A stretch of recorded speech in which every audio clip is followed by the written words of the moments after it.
Hello and welcome back to Creative Pet Keeping. My name is Kasha. I'm sitting in my fish room. It's pretty quiet right now because I turned off the air pumps, so all the sponge filters are off. It's kind of eerily quiet. I'm not used to it being this quiet in the fish room, but I've been filming and refilming and refilming and refilming this video so many times. Every time I either get too emotional, which is not necessarily a bad thing, but I also tend to just like start rambling. And I want to just say what I want to say and not spend half an hour going off on different tangents, I guess, if that makes sense. But I have the really sad news to announce that we lost Arnold, Arnold the Betta. He has been an unofficial mascot of Creative Pet Keeping. He was the fish that, one of the fish from the spawn, from my first ever spawn where we bred Samurai and Sushi. And I have, his dad still have Samurai. I have his two sons and his daughter, as well as his sister. And I feel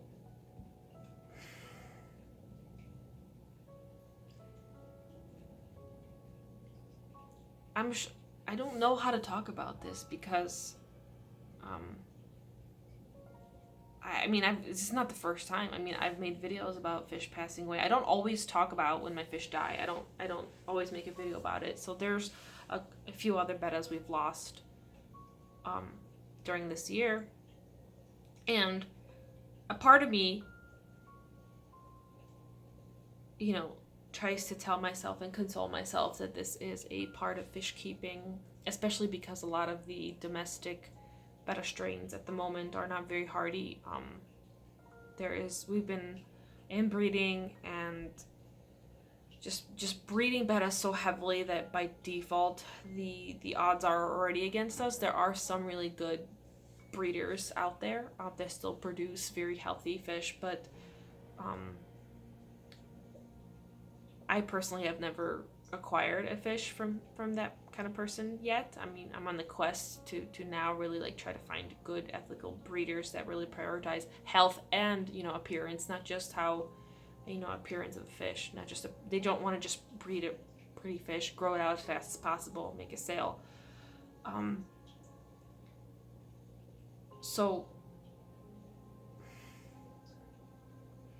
I knew all the different things that would lead up to this. So I knew that the genetics were not always, you know, in my favor, especially because I started off with a Petco line of unknown genetics. I knew that when I chose to breed Arnold, his lifespan would probably shorten because it's not always guaranteed, but when you do breed Bettas, it's very stressful on them and it takes a toll on their body. And usually not always, but usually Bettas that you breed will lead shorter lives than the expected lifespan. That's not always the case though. And then on top of that, I knew that he had a high probability of having fatty liver disease because his brother had it. And his brother, when we sent him off to the fish vet to get a necropsy so we could find out the disease that was going on in my fish room and treat it, when we were trying to find out what it was, and it was spironucleus.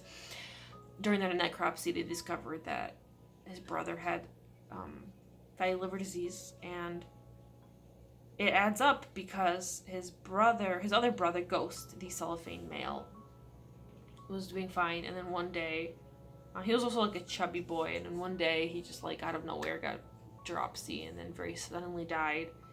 And Arnold was a big chunky boy, and all of a sudden, once again, he was doing fine, and then out of nowhere, he gets dropsy.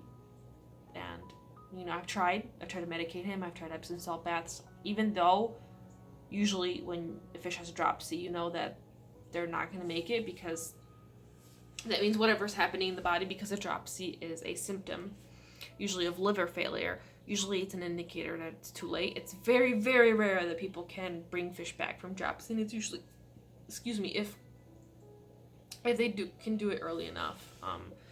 But I tried everything I can. I kept him alive for 4 days until it was so bad that I had to euthanize him because it was like painful to watch him struggle. But so I knew.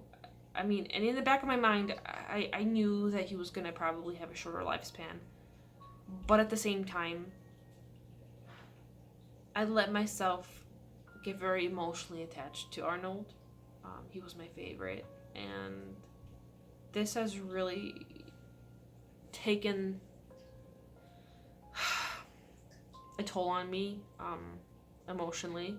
And I guess it opens up a box of a lot of bottled up emotions that I've had from this year and last year. Because every time I lose a Betta, whether it's from natural causes or it's from a mistake I've made, I feel tremendous guilt because I feel that as a YouTuber and someone who refers to herself as an educational channel, I expect perfection out of myself. I expect my fish to have pristine, beautiful, perfect lives so I can set an example. I expect myself to do everything right and to not mess up because I have endless amounts of research and information. You know, there's so many resources online, there's so many breeders online, there's so many books, in a way there's no excuse in my mind personally. There's no excuse for me to like be making mistakes, and yet I still do. I still make mistakes, and then when fish pay the price, I am tremendously hard on myself, and I overanalyze, and I'm very critical of myself, and in a way I like emotionally punish myself through a lot of guilt, which is why throughout the year, there's times where I've been releasing a lot of content back to back, and then there are times where I sort of stop a little bit or start and it becomes very inconsistent. That's usually when I'm going through like a pretty bad emotional time, but I still try to push through it because I still want to continue to make videos, and a lot of the problems that I have are problems that I create myself in my head for myself. And I guess, since there was like yesterday was Mental Health Awareness Day, I guess it's okay to talk about these things because I'm sure I'm not the only one that might have similar struggles. I know when I talked to Sheila from Life with Pets, she was going through something similar because there was a period of time where she lost a few of her bettas very close back to back. A lot of them, old age or disease, and she's someone who takes the hobby very seriously. She takes her research very seriously.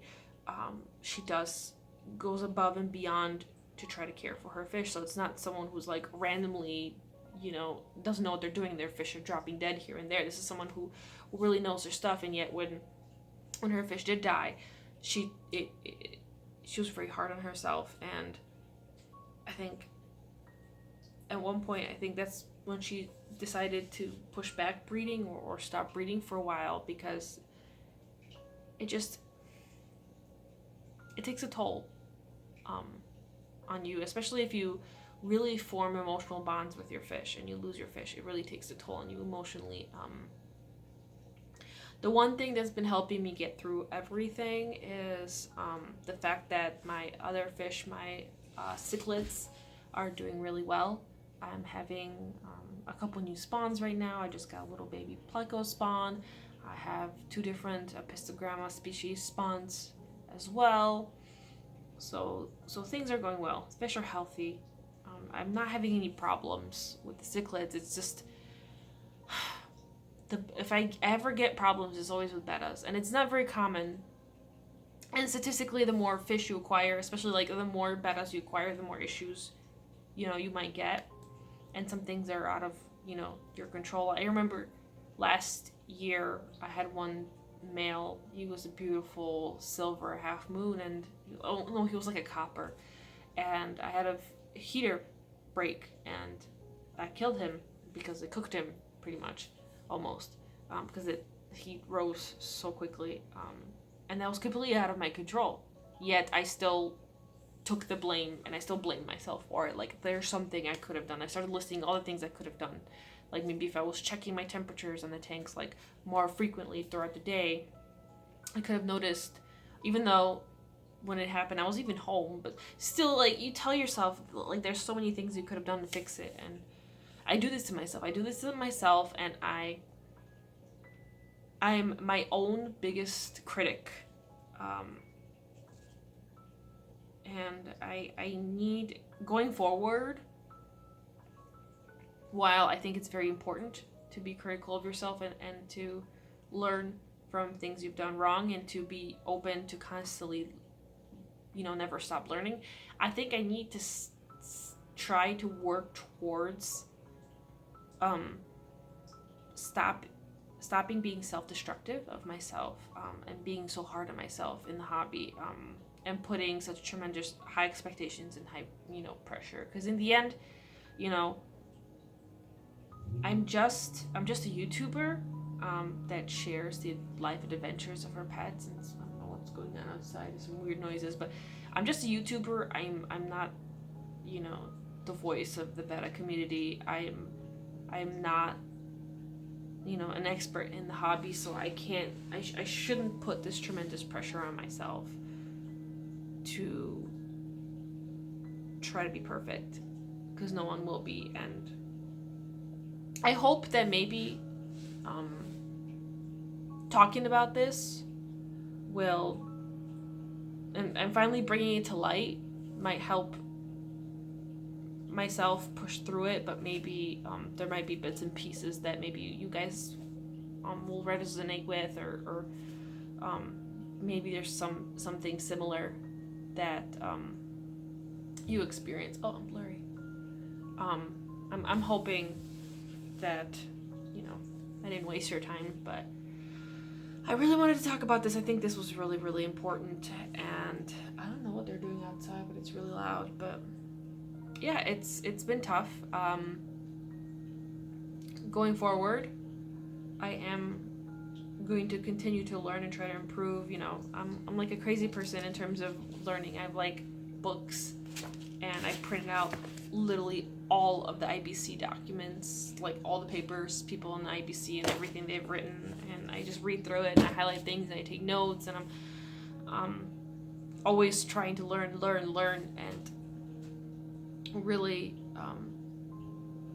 try to do my best to provide the best type of educational content for you guys. And I really want to help you guys. I really want to be a positive influence and someone who can really help the fish hobby, particularly the Betta hobby, since I specialize in Bettas. But I think that I really need to stop being so hard on myself, I guess. And yeah. A super secret tank is still up there. This tank right here is a 20-gallon tall. That is Sunny's tank. This is super secret tank with some stuff that's up here, but I'm gonna unveil that tank soon. What's the biggest bummer is the whole idea behind the super secret tank was it was supposed to be a retirement tank for Arnold. I wanted to make him this like grand, awesome tank, and I've been working on it for a while now, and I've been adding stuff, and I've been making it, as cool as possible, and he never got to go in it. But that's life. If you wanted to see Arnold, if you haven't seen my previous video, the video about my fish do at night, Arnold is there. That's the last video where he was still healthy. He was doing okay, so you can watch that. I also have a lot of previous videos, so if you don't know who Arnold is, or maybe you're new to the channel and haven't really seen much of him except some more current videos. There's a ton of videos you can check out on my channel, and you could see Arnold from a baby grow up, and you could actually later on when my babies all started marbling past the 3-month mark, you could actually recognize Arnold, which is kind of cute because he started to show patterns that were very distinct, and it was really cool looking back on the footage because I could actually recognize Bandit, who was Sheila's male. I could recognize him as well as a baby as well, so I don't know, it's nice. At least I have nice footage to look at and to enjoy the lives of my fish. But with that being said, this video is quite long. Thank you. If you made us to the end of the video, thank you for spending time with me and taking the time out of your day to listen to my story. Down below, I would very much appreciate it if you have any sort of thing that you liked about Arnold or anything you've seen in a video that's like a happy memory. It would be nice if you wrote that down in the comments below. I would really enjoy reading that. And on that note, I am going to go and yeah, felt good. It felt good to talk to you guys. So I'll see you in the next video. Bye.